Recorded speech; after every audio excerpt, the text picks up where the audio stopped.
Hey guys, welcome back to our channel. ఈరోజు వీడియోలో pizza ఎలా ప్రిపేర్ చేసుకోవాలో చూసేద్దాం రండి. ముందుగా ఒక బౌల్లో 1 కప్ గోధుమ పిండికి half spoon salt, 1 spoon curd,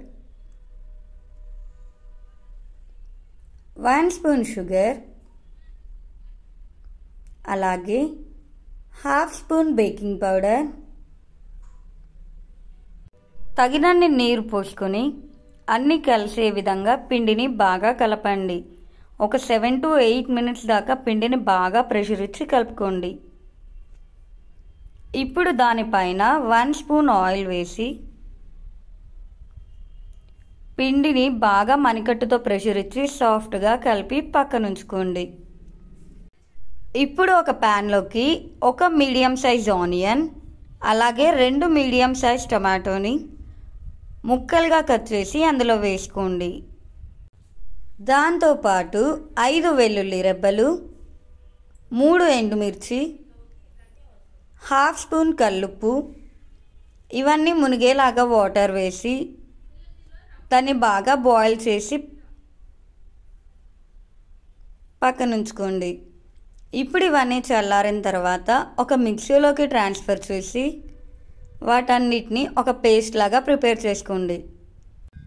ఇప్పుడు స్టవ్ పైన ఒక ప్యాన్ పెట్టుకొని మనం ముందుగా తయారు చేసుకున్నటువంటి టమాటో ప్యూరీ, అలాగే 2 స్పూన్స్ షుగర్, 2 స్పూన్ల సాల్ట్ వేసి దాన్ని ఒక గెరిటతో మెల్లగా తిప్పుతూ ఉండాలి. ఒకవేళ ఇలాగ మనం కలుపుకోకుండా అలాగే వదిలేస్తే కింద అనేది మాడిపోతుంది. ఇలాగా అది మెల్లగా ఉన్నప్పుడు అది బాయిల్ అవుతూ మనకి ఆ పేస్ట్ అనేది కొంచెం చిక్కగా తయారవుతుంది. అలా చిక్కగా తయారైనప్పుడు స్టవ్ ఆఫ్ చేసి దాన్ని పక్కన పెట్టేసుకోండి. ఇక్కడ మనం ముందుగా ప్రిపేర్ చేసుకున్నటువంటి పిండితో చపాతీలాగా రుద్ది ఒక ప్లేట్ పైన ఆయిల్తో గ్రీస్ చేసుకొని ఫోర్క్తో హోల్స్ పెట్టుకొని దాన్ని ప్లేట్ పైన వేసుకోండి. ఇక్కడ 2 స్పూన్లు మనం ముందుగా ప్రిపేర్ చేసి పెట్టుకున్నటువంటి పిజ్జా సాస్ని వేసి దాన్ని బాగా స్ప్రెడ్ చేయండి. ఒకవేళ ఇక్కడ మేము ఆ సాస్ ప్రిపేర్ చేసుకోలేము అని అనుకుంటే బయట రెడీమేడ్గా పిజ్జా సాస్ దొరుకుతుంది, అది వేసుకోండి. ఇప్పుడు దానిపైన చీజ్ని ఒక లేయర్ లాగా గ్రేట్ చేసి యాడ్ చేసుకోండి. చీజ్ ఎక్కువ కావాలి అనుకునే వాళ్ళు ఇక్కడ ఇంకా కొంచెం ఎక్స్ట్రాగా యాడ్ చేసుకోండి. కొంతమందికి చీజ్ అవైలబుల్లో ఉండదు కదా అండి, అందుకని చెప్పేసి వాళ్ళు ఇక్కడ చీజ్కి బదులు వైట్ సాస్ని యాడ్ చేసుకోవచ్చు.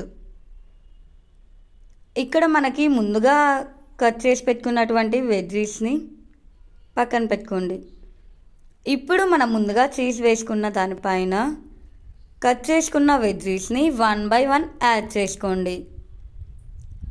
ఇక్కడ నేను టమాటో, ఆనియన్, గ్రీన్ క్యాప్సికమ్, అలాగే ఎల్లో క్యాప్సికమ్ని తీసుకుంటున్నాను. ఇవన్నీ 1 by 1 యాడ్ చేసుకోండి. మీకు ఎలా కావాలంటే అలా యాడ్ చేసుకోవచ్చు. ఫస్ట్ టమాటోనే పెట్టాలి, నెక్స్ట్ ఆనియన్ పెట్టాలి అలా ఏం లేదు. ఇక్కడ ఒకవేళ మీకు పన్నీర్, మష్రూమ్ లేదంటే స్వీట్ కార్న్ ఇవి కూడా అవైలబుల్లో ఉంటే మీరు అవన్నీ యాడ్ చేసుకోవచ్చు. ఇలా వెజ్జీస్ అన్నీ పెట్టుకోవడం అయిపోయిన తర్వాత పైన చీజ్ని గ్రేట్ చేసి యాడ్ చేయండి. ఇక్కడ చీజ్ అనేది మనం ఎప్పుడు పక్కన పట్టుకొని మళ్ళీ దానిపైన వేయము, ఎందుకంటే అది ముద్ద ముద్దగా అయిపోతుంది. కాబట్టి ఒకటేసారి మనం ప్రిపేర్ చేసుకున్న పిజ్జా బేస్ పైన చీజ్ అనేది యాడ్ చేసుకొని పక్కన పెట్టేయండి. ఇప్పుడు ఒక ప్యాన్లో స్టాండ్ పెట్టేసి ప్రీహీట్ చేసుకోండి 5 minutes. అలా ప్రీహీట్ అయిన దాంట్లో మనం ప్రిపేర్ చేసుకున్న పిజ్జాని పెట్టేసేయండి.